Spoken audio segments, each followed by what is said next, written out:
Hello and welcome to New Mexico Rising. My name is Dan. You know, each and every week, Abby and I try to talk to people from across the country about things you could do right here in your neighborhood. And this week, we have a friend of the show that's telling us about how he eats shark. The shark actually tastes like a sweet, juicy pork chop. The emotional concern is also something that came out loud and clear in the study. We're finding that more people who are caregivers are stressed, they're feeling burnt out, they have higher levels of depression and anxiety. Interesting time we're in. This is a historic transition. It's probably very similar to how it felt between horse-drawn carriages and gasoline-powered cars. It wasn't easy. It took time. There's probably a lot of people that said, I'm never going to give up my horse. Scams can happen to anyone, anywhere. So the scams that we see with crypto are very similar to the scams you see with online banking or even online dating. All of that and more right here on New Mexico Rising. When it comes to design, most of us don't really think twice about how we move through our kitchens or even load a dishwasher.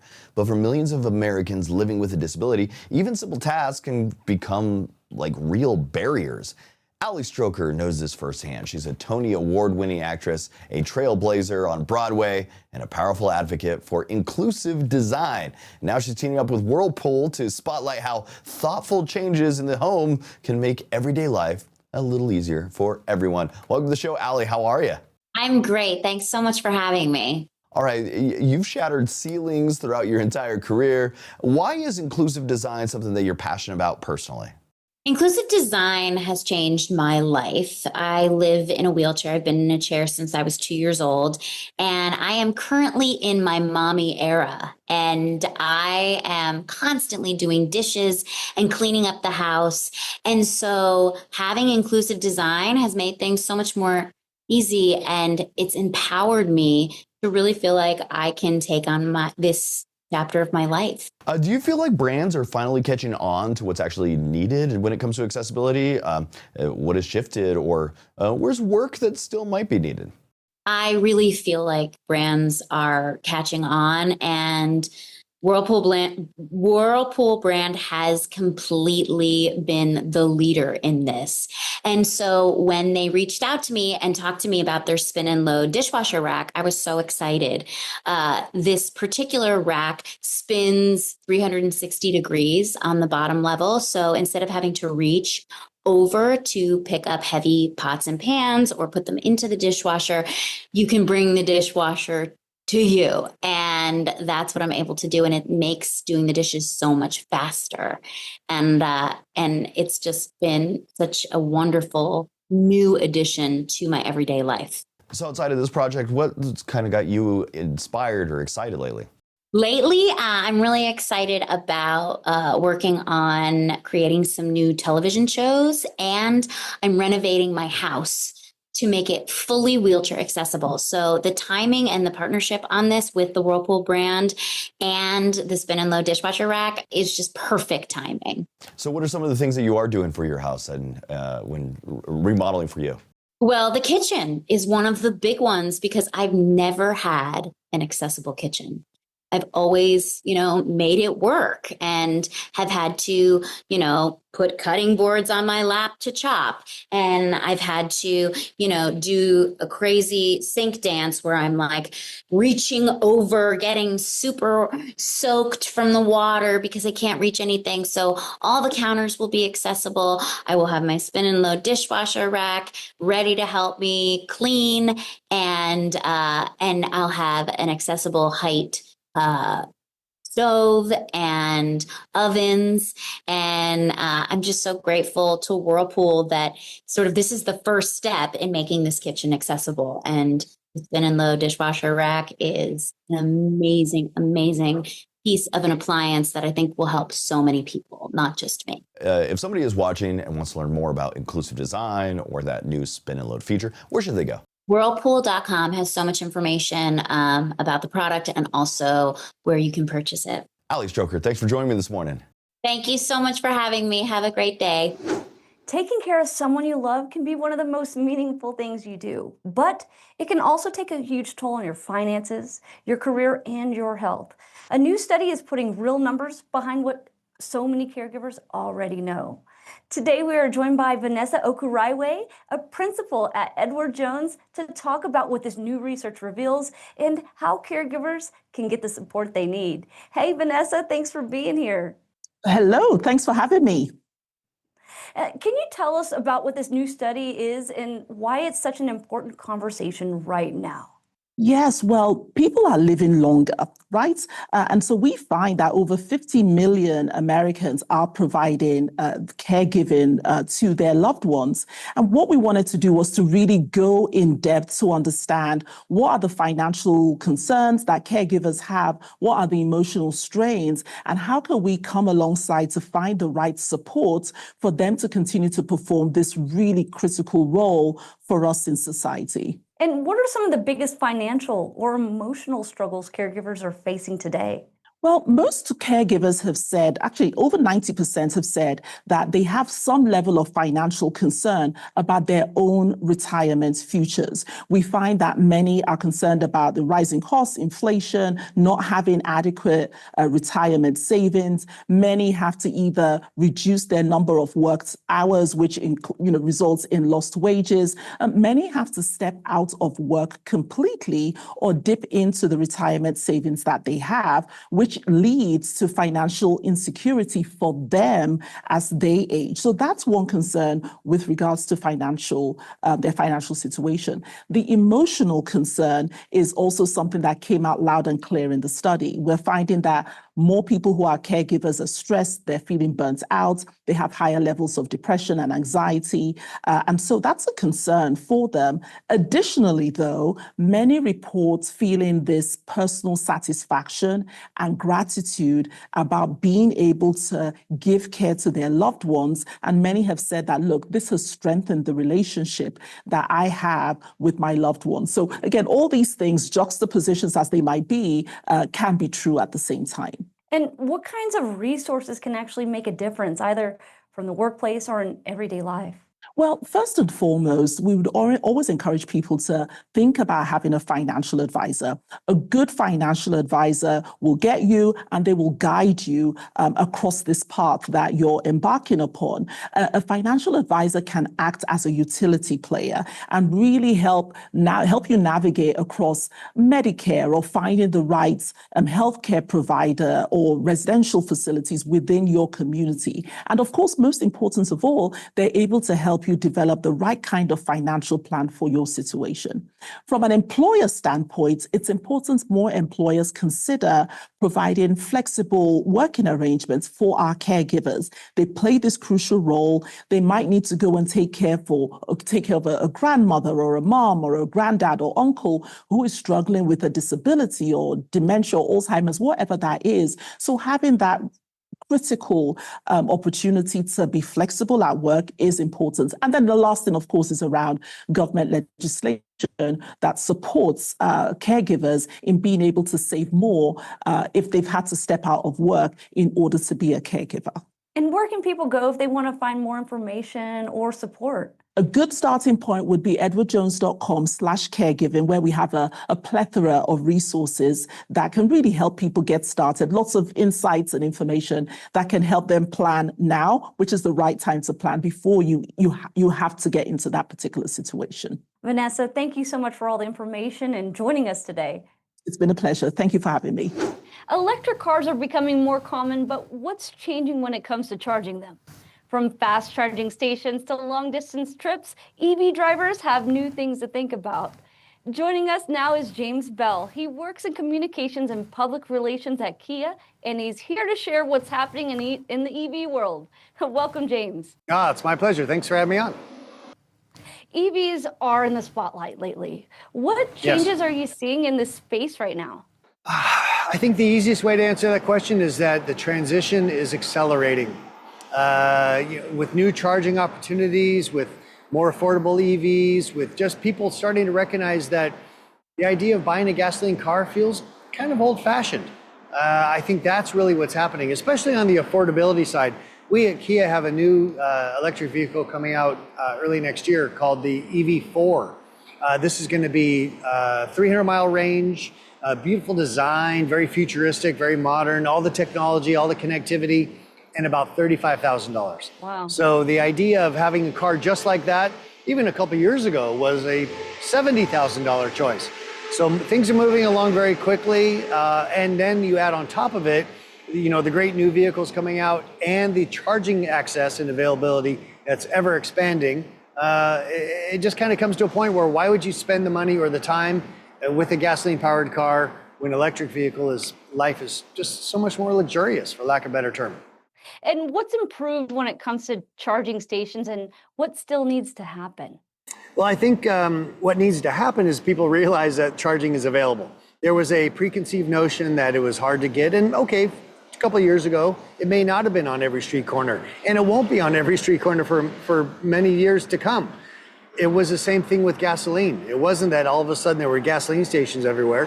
It took decades to get to this point. But I think in electrification, it's coming a lot faster. So the biggest challenge is just making sure people are aware that charging is out there and available, and then making sure that the choices are affordable. The charging itself is inexpensive. It's on par, about a third to a half the price of filling up a gasoline-powered car. So that makes it a lot smarter economic option. And then, as I said earlier, having vehicles that have the range that you need, the technology that you want, the looks that you love, at a price point that you love even more, it all starts to make a lot of sense. And what should people know when using stations like the ones in these growing charging networks? I think the easiest thing to know is just how darn simple it is. If you have a Kia EV, you have the Kia Connect app. You basically open up the app and say, I need to find a charger near me. It will identify a charging station. We're here at a Tesla station that has about maybe 25 different available spots. Spots that are here built in. About half of them are available right now. And the app will tell you that. So you're not wasting your time driving around, looking at different places. You go to the one, here we go. This is the one that the app told me is open. I back in, I plug in, I push a button on the app, and then I rest for 15 minutes while it takes a new charge. And how are car companies helping drivers feel more confident about longer road trips and EVs? Just continue to make that investment, in more affordable, longer range electric vehicles. The reliability and is already so much better. A gasoline powered car has about 20,000 parts. That's 20,000 things that can go wrong. An electric powered car, about 2,000. So just the lifestyle is just easier. And so we're continuing to invest in that, making sure the electric vehicles are as safe and as convenient as can be, and then investing in the charging infrastructure, which, by the way, it pays to mention that the average EV owner charges at home better than 80% of the time. So the idea of having public charging like this is helpful, but in most cases, it will just be kind of a top-up option, not the only way you're going to be able to get around. And where can people go to learn more or find out what's next for EV drivers? I would recommend going to kia.com. And the reason being is that obviously you got information there about our current and upcoming line of EVs, but there's also a special section that identifies just kind of the interesting time we're in. This is a historic transition. It's probably very similar to how it felt between horse-drawn carriages and gasoline-powered cars. It wasn't easy. It took time. There's probably a lot of people that said, I'm never going to give up my horse. Well, time and history has proven them to be a little bit wrong. So I think we're just in one of those interesting kind of phases, and kia.com is a great place to learn all about it. James, thanks so much for joining us today. It's pleasure's all mine. Thank you. So what's really going on in the markets right now, and how much should we be paying attention? From IPOs to interest rates, the launch of NYSE's Texas, there's a lot happening behind the scenes. So joining us today is Michael Reinking, CFA and Senior Market Strategist at the New York Stock Exchange. He's here to help break down the latest trends and what they can mean for the rest of 2025. Welcome to the show, Michael. How are you, my friend? Hi, Dan. Thanks for having me back on. All right, so let's start with the big picture. How would you describe the current economic outlook, especially with ongoing uncertainty and global tensions, while still trying to make the headlines? Yeah, so I think you need to level set and just kind of understand where we were coming into this year, right? We had equity markets that have been very strong for back-to-back years. The economy was in a pretty good place. We were seeing a little bit of moderation in economic activity, and this disinflationary process was playing out. The introduction of kind of the protectionist policies, from the administration, which were much more aggressive, I think, than markets had, anticipated, did introduce, not only some uncertainty, but quite a bit of volatility, kind of into financial markets during the first quarter. Now, we've seen, kind of the tone around those negotiations has softened, kind of quite a bit, right? And we're now hoping to kind of have a resolution, in the next couple of weeks. What that'll do is allow businesses, to kind of stop sitting on their hands, to potentially kind of, start investing again, kind of start, hiring people again. And then also from a financial market perspective, will allow the agenda or the administration to start to focus on that pro-growth, deregulatory agenda, which markets were looking for to start this year, and it could potentially set us up for a strong, end of 2025. And as we start looking towards the second half of the year, what's driving the markets right now, and how do you think things are shaping up overall? Yeah, so look, I think we've been kind of caught in a little bit of this period of a policy fog, right, where we've seen a little bit of moderation of economic activity after there was some pull forward of demand, kind of in Q1, right? But, kind of that once again kind of does set us up for once we have a resolution and, kind of a better understanding of what policy is going to look like, and then, the tax policy, put in place, by Congress as they're working through the big, beautiful bill, kind of in the July timeframe, right? What that does is allow companies to start reinvesting. We could potentially start to see kind of earnings estimates and economic data, to begin to pick up, some momentum. And the administration is going to shift its focus, kind of away from trade policy, more towards that pro-growth, deregulatory environment as we head into midterms, right? So, that all sets up for a potentially positive backdrop, kind of heading into the end of this year. And switching gears a little bit, what inspired the creation of the NYSE Texas? Yeah, so this has been, kind of a really exciting development for the New York Stock Exchange, right? NYSE Texas is the first exchange incorporated, in the state of Texas. And when you think of the New York Stock Exchange, we have very deep roots and relationships, in the Lone Star State already. It's the state with the most NYSE listed companies in the country, at over 200 companies, employing well over 3 million people, and nearly $4 trillion of market capitalization. And when you think about, kind of the Texas economy, the growth in the economy,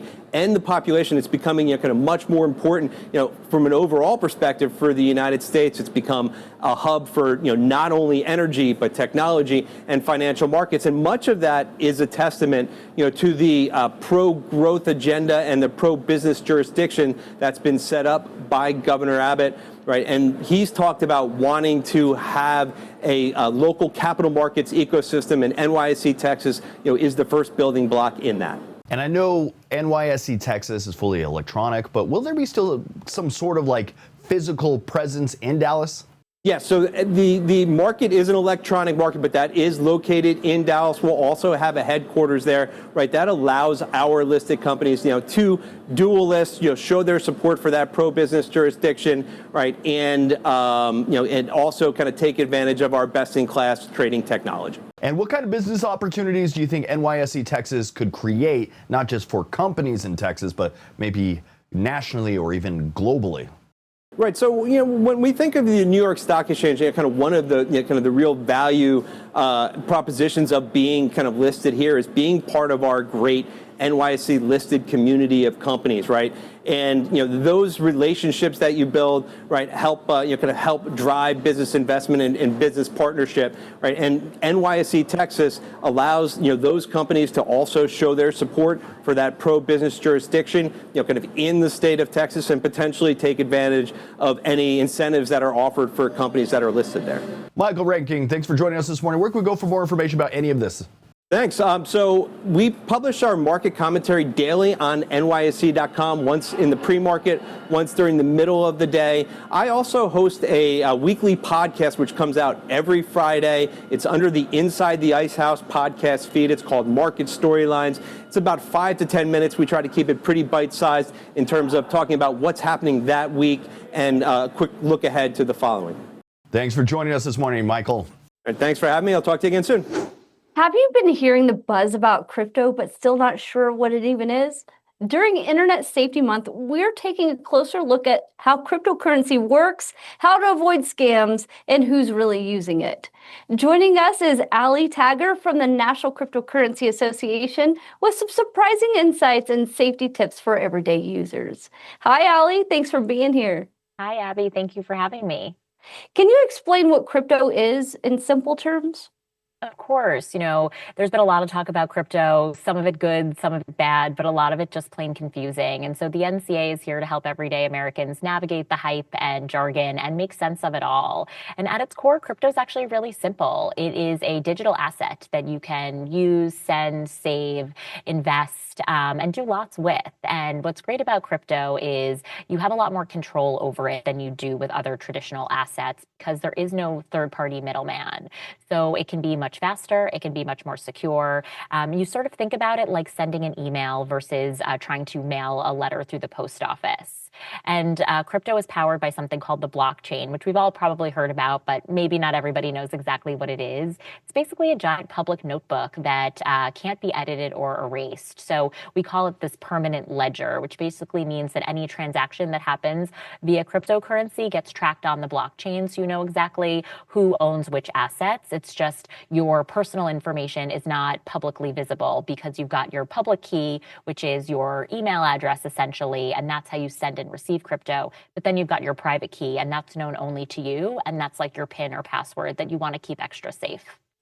Your team just did a big study. What are some of the biggest things you learned? Yeah, we just did the largest ever study of crypto holders in America. And what we found is that 1 in 5 US adults is already using crypto. That's about 55 million Americans. And so I think we were really pleasantly surprised to see how people are embracing the technology, not just for investing, but for saving for their future, for sending money to their loved ones, for even paying their vendors or employees. And so what's great about crypto is that 76% of people who are already using it are seeing really positive benefits in their lives. They're seeing a sense of personal achievement. They're learning and growing and having fun, being excited by being part of a new and innovative field. But most importantly, these crypto holders are so incredibly diverse, and that really surprised us. I think we've all heard of this crypto bro stereotype, right? But in truth, crypto is not just for the bros. A third of crypto holders are women, and actually more crypto holders are over the age of 55 than under the age of 25, which proves that it really is for all generations as well. And we're seeing that many crypto users do not belong to higher income brackets, nor are they investing a ton of money into crypto. About 40% are actually hold less than $5,000 in cryptocurrency. So the barrier to entry is quite low, and everyone can get on board. And we're just here to help people understand how to do that really responsibly. What kind of scams are the most common when it comes to crypto? Yeah, unfortunately, scams are pervasive in every corner of the internet and world, and scams can happen to anyone, anywhere. So the scams that we see with crypto are very similar to the scams you see with online banking or even online dating. You see phishing scams where you get random emails, social media messages, or text messages from people or numbers you don't recognize, asking you to click a link to verify your info or share your information. But then you also see fraudsters maybe impersonate celebrities, public figures, or trusted institutions saying you owe them and need to pay them in crypto quickly, or with giveaways, they'll say, we're going to send you a ton of crypto if you just send us a small amount first. And then, unfortunately, we've also seen these fraudsters gain the trust of people slowly over time by pretending to be a friend or a romantic interest before they ask or demand crypto payments. So general rule of thumb is you want to make sure you're not sharing your information with anybody you don't know, and you're certainly not following any financial advice from someone you've never met. What can people do to keep their money safe online? Yeah, of course. Security should always be top of mind, whether you're interacting with your crypto wallet, your Venmo wallet, or your Chase mobile banking app. You want to practice smart online habits like guarding those private crypto keys that we talked about, which is like your password and PIN number, and keeping it really secure, not sharing it with anybody, but also writing it down with a pen and paper and keeping a physical backup in a secure location. Because with there being no middleman in crypto, you have that ownership and control, but that's also responsibility for you to keep it safe. Crypto transactions are final and can't be reversed. So always double check, take your time, make sure that the sender address is right, the amount is right, that it's a source that you have verified independently. Pay really close attention to weird details like spelling errors or wonky spacing in emails that might tip you off that something is a little bit fishy. And be wary of any urgency or pressure tactics. Real financial opportunities don't require immediate decisions. And so take your time and keep in mind that if something feels too good to be true, it probably is. If someone wants to learn more, where should they start? Yeah, the National Cryptocurrency Association's website, nca.org, has lots of great resources on what crypto is, how it works, how to get started, and most importantly, how to stay safe. Thanks for joining us, Allie. Thanks for having me. The greatest job in the world must be what our next guests have. Just imagine traveling to any city in the world, sitting down, finding food, finding cultures, and just hanging out with some good people. And that's what, the chef of love, Mr. Jernard Wells, does for a living. So let's chat with this cat right now. Hey, Chef Jernard, how are you, my friend? I am feeling good. I want to tell you, I love that paisley shirt. You're rocking it. Thank you. I think this is the only shirt, the second shirt that I own. So thank you. That is it. Oh, you have the ultimate job. You travel from city to city. You talk to people that you love. You eat the foods that you love. You do things that you love. No wonder why they call you the chef of love. But come on, man. Tell us about the new show, Savor the City. Yes, Savor the City is my way of sharing love with the world. Now, I said, no more waiting until people are gone to give them their flowers. I said, let's give them their flowers now while they're still here and they can smell them and know how great they are to us, what they mean to the culture.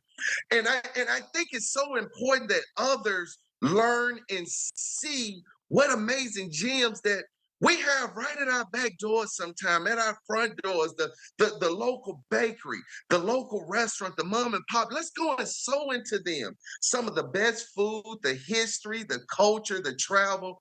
And I'm using the dinner plate to connect us because food is what ultimately connects us all. And when you're traveling, is there anything that really surprised you? Like maybe some ingredient, maybe something that you realized in a culture that you just didn't get used to or just learned along your travels?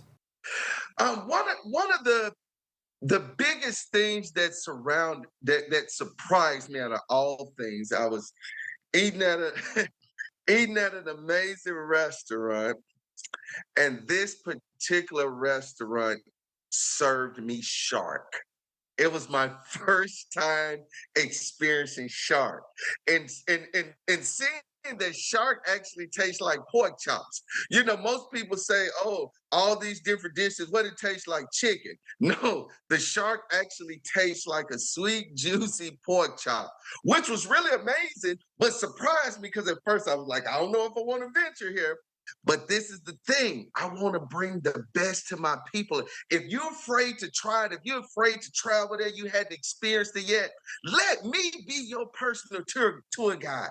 I'm going to take you through it. I'm going to share what the food tastes like, give you play-by-play experiences, as well as take you on a journey that you wouldn't get no other way other than joining me on Savor the City. Chef Jernard, we have you on our show all the time, and we want to say congratulations on your big show. Right. Check out Chef Jernard Wells every Thursday night on TV1 for Savor the City at 8 p.m. 7 Central. Thanks again, man, for joining me this morning. Thank you.